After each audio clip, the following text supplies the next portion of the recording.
and welcome to HOA Fight Club. I'm Raylene Schifano. First thing I want to do is thank all of those new followers that started following me in the last 2 weeks. We are gaining in numbers, and I think that there's a lot of people that are really interested in just the common Uniform Act of Washington State and across the nation, and how things are done in condo and HOA. And not everybody agrees with me, and that's okay. I really do like the opinions of other people, because I think that opens up the conversation of things that we need to have. And sometimes I don't think that people understand unless they've been in our shoes. And I know there's a lot of us that understand what I've been through, and those are very supportive people. And there's a lot of you that don't understand what we've been through, and you don't understand why we can't follow the rules. Well, I understand that.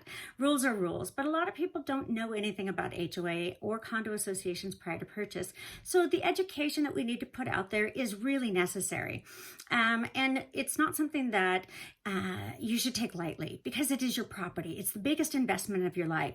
So when you make that investment thinking that these people on this in this association that are on the board are going to do what's best for you at all times, that's not always the case. And, not every HOA is bad and not every condo association is bad. But I've always said that it's always just one vote away. If you're not involved with your association and you're a member, then you really, really need to get involved, because you should know where your money is being spent.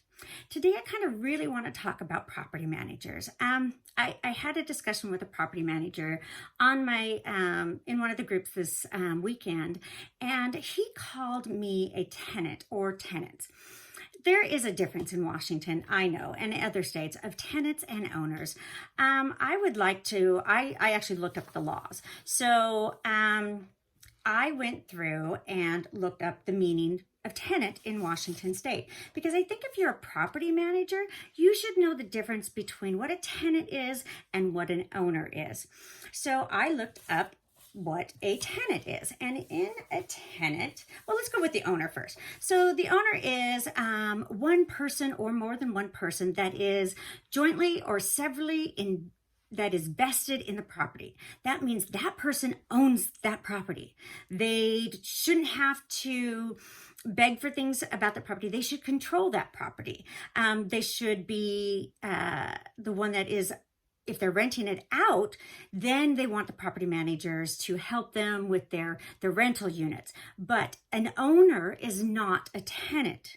That is a totally different thing, because we are vested in our properties.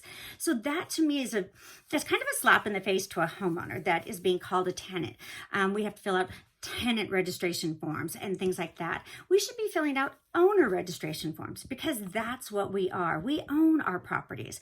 And when you call somebody a tenant, we don't have to be approved by a property manager to move into our property. So that's the difference. Now let's look at what a tenant is. A tenant is somebody that rents a property or leases it. So that person can be evicted if they don't follow the owner's rules. So that person, the owner, controls that tenant. So now the property manager might be over those tenants, or it might be like an apartment type setting where there's only property managers and those tenants only deal with them. But in HOA and condo associations, we are not tenants. We are owners, and we should be treated as that. So in Washington State, we are going to go over the other things that the property managers do that kind of bother me. I pulled up my property management company's website because I wanted to go over what they kind of do, and I know their site. So, and I don't want to say that they were completely bad, because this property management company did come in and they had a very ethical property manager at first, and she was wonderful. And she moved to Spokane, so but she was wonderful, and she really helped the board get back on track.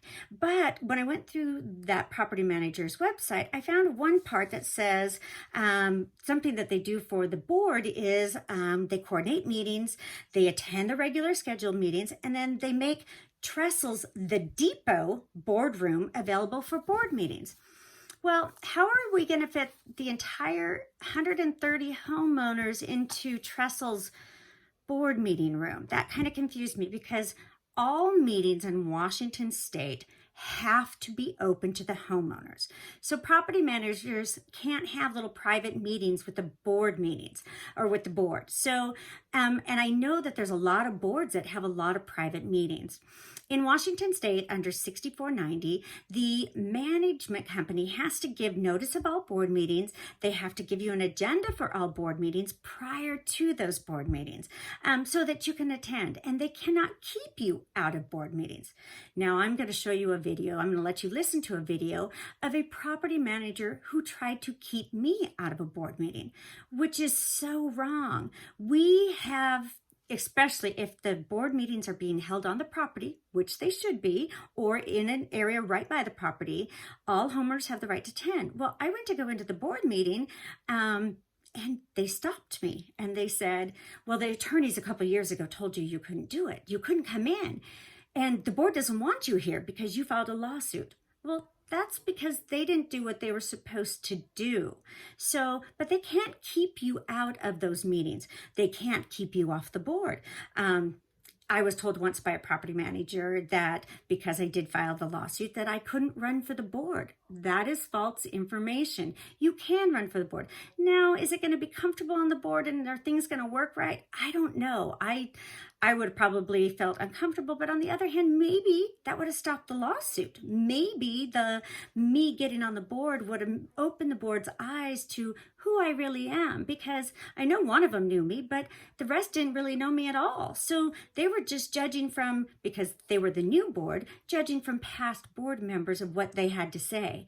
And of course, they had nothing nice to say about me. So I think that you should make sure that everything's very transparent. When property managers don't allow people to be transparent and they're not transparent with their own records, it is really frustrating for owners. We should have access to everything.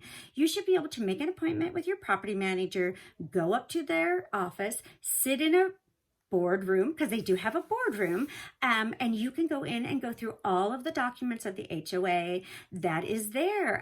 They have to keep those records. A lot of those records are already online, so they can just send them to you. Now, we did notice that the property management company stopped posting the board meeting minutes and the budgets and some other things. The financials are not online anymore. So yeah, everything starts out really great, and we're going to do this for you. We're going to put everything online. But then they take it offline, and if they don't keep it up, then homeowners have no recourse except for civil court.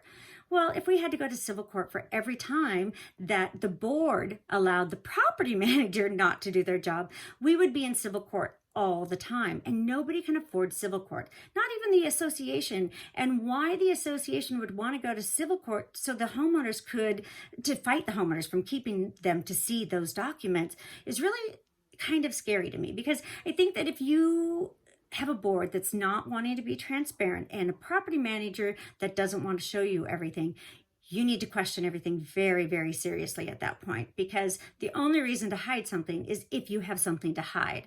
So I would suggest that you make an appointment with your property manager and go up and say, hey, I'm an owner and I would really like to see the documents of the HOA.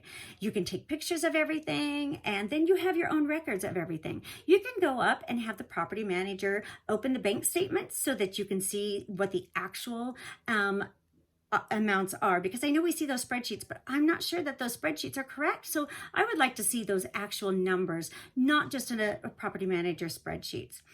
But as we go back to, I just want to remind you that you are not a tenant if you own your property. You are an owner, and you should be treated as an owner.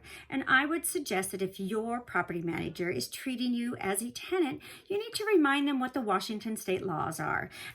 There is Washington State RCW 59-1870 describes what a tenant is. And those property managers can go on that site and get that definition for themselves so they can double check my work, because I know there was a couple property managers that were on my HOA site this last weekend, and they were calling me stupid and that I'm crazy and I don't know what I'm talking about.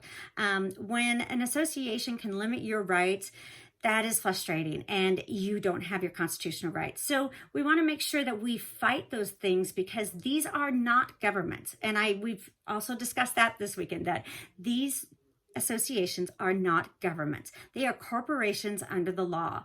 And unfortunately, the Attorney General of Washington State, Bob Ferguson, does not want to enforce those laws to make those corporations mind their business, and they should be prosecuted for violating our rights if they aren't doing what they're supposed to do, because that's their job. The governor and the attorney general should always protect everybody's rights, and especially when people are being profited from losing their homes to $50 fines and unethical attorneys. Not everybody's unethical, but there's a lot of them out there. You know, it took me a long time to find a good one, and I had to look outside of an HOA attorney to find a decent attorney. So I know there's not a lot of representation for the homeowners, but I do want to remind the property managers that we are owners and we will demand that you treat us as such. And that's my message for today. See you on the next one. Age before beauty. If we could, 1 second, I'll talk for a second. You guys can go ahead. Go for it. After you. So, with the situation going on right now, the board's under the understanding that because you've actually filed a lawsuit that they've already had their legal counsel years ago said that you wouldn't be able to participate or be a part of the board meetings. Well, I should be able to come in and just view them. I'm not going to question them. Well, until I get something from the attorneys, they'd have to tell me that I can't come from the attorneys. I've been told that my attorney, as long as I don't say anything at the meetings, which I have been very respectful at the meetings, so Okay. I won't say anything. Okay. Well, the board's asked me that they don't want you to attend. Well, they can't. I have right of they can't kick me out of the meeting because I have right to be here. Okay. So, well, I'm just I won't say passing anything. that Okay, on. I won't say anything. Okay. But they can't keep me out of the meetings. They'd have to take it off site.